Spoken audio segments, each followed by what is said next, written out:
حضرت حسن بصری رحمۃ اللہ تعالیٰ علیہ اپنی توبہ کا واقعہ بیان فرماتے ہیں میں بہت امیر کبیر شخص تھا، میں بہت امیر تھا، میں بصرہ کی گلیوں میں غریبوں کی خدمت کیا کرتا تھا۔ اچانک میں نے ایک حسین عورت کو دیکھ لیا، ایک خوبصورت عورت کو دیکھ لیا اور میں اسے دیکھتے ہی رہ گیا۔ اس عورت نے کہا انا تشتی، کیا تجھے شرم نہیں آتی، کیا تجھے حیا نہیں آتی؟ میں نے کہا ممن، کس سے شرماؤں؟ اس عورت نے کہا وہ جو آنکھوں کی خیانت کو دیکھتا ہے اور دلوں کے پوشیدہ رازوں کو جانتا ہے، کیا تجھے شرم نہیں آتی، کیا تجھے حیا نہیں آتی؟ کہا اس کا جملہ تو بہت بڑا تھا۔ حسن بصری اپنی توبہ کا واقعہ بیان فرما رہے ہیں کہ اس کا جملہ تو بہت بڑا تھا، لیکن وہ اتنی حسین تھی، ایسی خوبصورت تھی کہ میں پھر بھی مسلسل اسے دیکھتا رہا اور اسے دیکھتے ہی چلا گیا۔ اس عورت نے کہا آخر کیوں بار بار مجھے دیکھتا ہے؟ میں نے کہا کہ تیری آنکھیں اتنی خوبصورت ہیں، اتنی حسین ہیں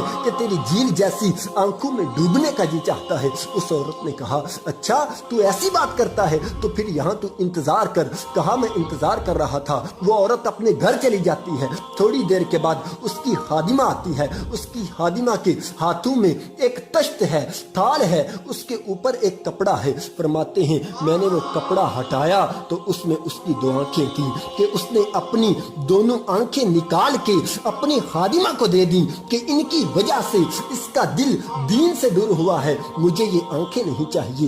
کہا اس پر ایک کاغذ تھا، کاغذ پر لکھا ہوا تھا مجھے ایسی آنکھوں کی ضرورت ہی نہیں کہ جس کی وجہ سے ایک مرد فتنے میں مبتلا ہو جائے۔ میری بہنیں جو میری اس گفتگو کو سن رہی ہیں یا جب بھی ان تک میرا یہ پیغام پہنچے ان کی بارگاہ میں بھی عرض ہے، وہ بہنیں جو گھنٹوں آئینے کے سامنے کھڑی رہتی ہیں فقط اس نیت سے کہ وہ اپنے بالوں کو یوں سنوارے کہ وہ مردوں کو فتنے میں مبتلا کرے، یا کسی دکان پر جا کر کپڑے خریدتے وقت ان کے ذہن میں فقط یہی خیال ہوتا ہے کہ ایسے کپڑوں کا انتخاب کریں گی کہ جن سے وہ مردوں کو فتنے میں مبتلا کرے۔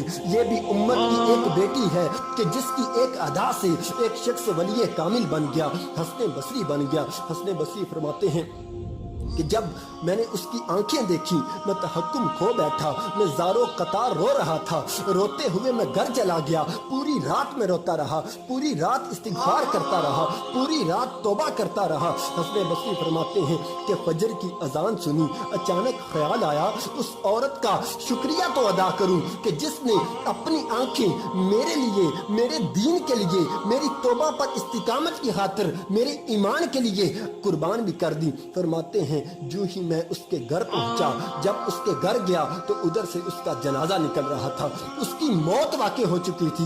کہا میں رات گھر آیا، میں رات کو سو گیا، میری آنکھ بند ہوئی، میں نے اس عورت کو خواب میں دیکھا۔ میں نے کہا کوئی نصیحت کر۔ اس عورت نے کہا کہ جب تنہائی میں ہو اللہ کا ذکر کرتے رہو، جب صبح کرو تو استغفار کرو، جب شام کرو تو استغفار پڑھو۔ کہا میں نے اس وقت توبہ کر لی، ایک عورت میری توبہ کا سبب بنی، ایک عورت کی وجہ سے مجھے توبہ پر استقامت ملی۔ حضرت حسن